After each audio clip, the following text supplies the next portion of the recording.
purpose of the church is not to feed the poor and the needy of the world. Unfortunately, Kevin Pearson seems to be saying the quiet part out loud, because while many churches view it as their Christian mission to help the poor and needy, the Mormon Church doesn't seem to have helping the poor and needy that high up their priority list.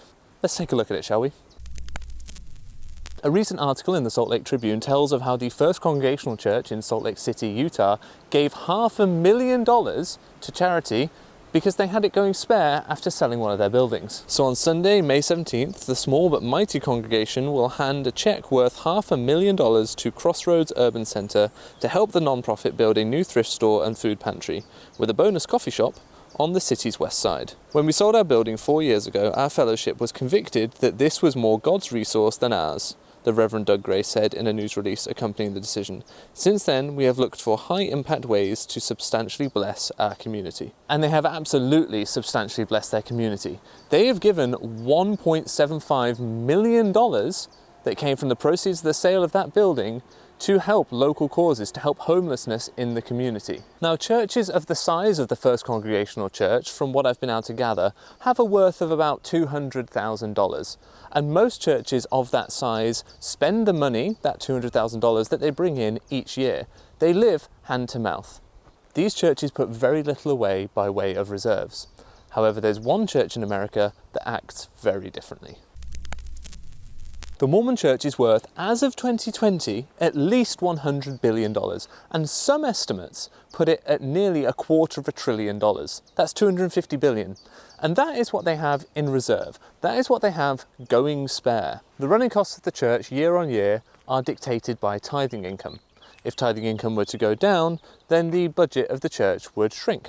If tithing income goes up, then the budget of the church increases to a point, but always there is a surplus, and always it is skimmed off the top and put to one side, normally to the tune of about $1 billion or so. And what happens to this spare money? Is it given to charity? No.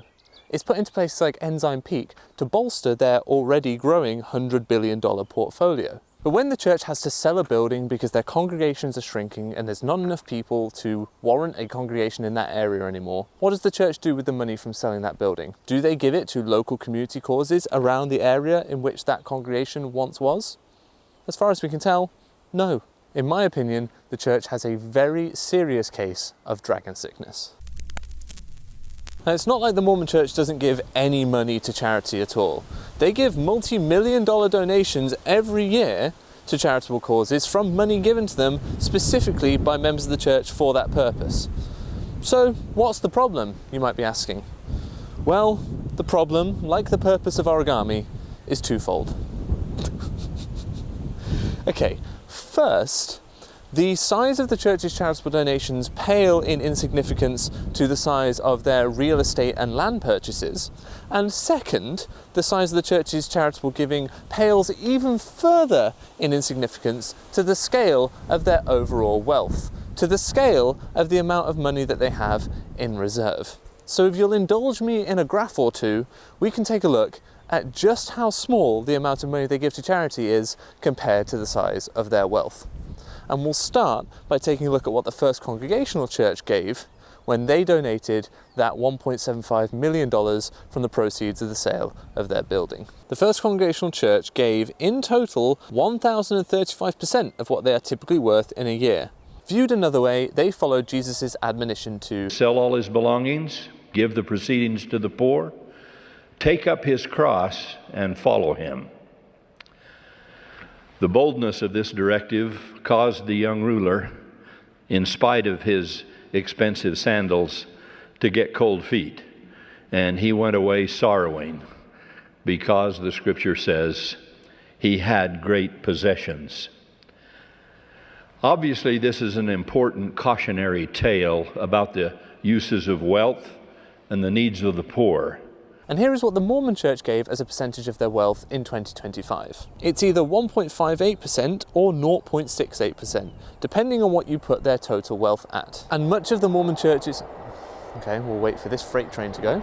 And much of the Mormon Church's claimed $1.58 billion in charitable spending is actually just fast offerings. which is assistance given to tithe-paying members of the church, which essentially makes it a membership perk rather than genuine faith-blind charity. And according to analysis by the Widow's Mite, between 785 and 845 million is what the church spends in fast offering assistance.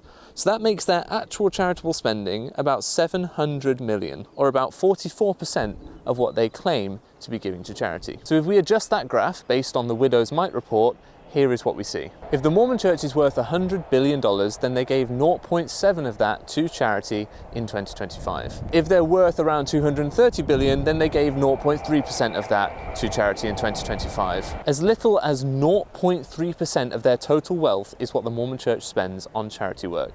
Certainly in 2025 anyway. And they are boasting that that is larger than last year, and it is probably their largest year of charitable giving to date. For a church that asks for a 10% tithe from its members, it can't even seem to bring itself to give a tenth of a tithe to the poor and needy of the world. To be honest, I would love to see the launch of an initiative called You Tithe, We Tithe, but I think launching pigs and expecting them to fly is something that will happen much more quickly. So while we wait to see if the church will continue to increase their charitable giving marginally year over year, until maybe they give more to genuine faith-blind charity than they do to their own members by way of a kickback if those members pay their tithing, you can watch this video here.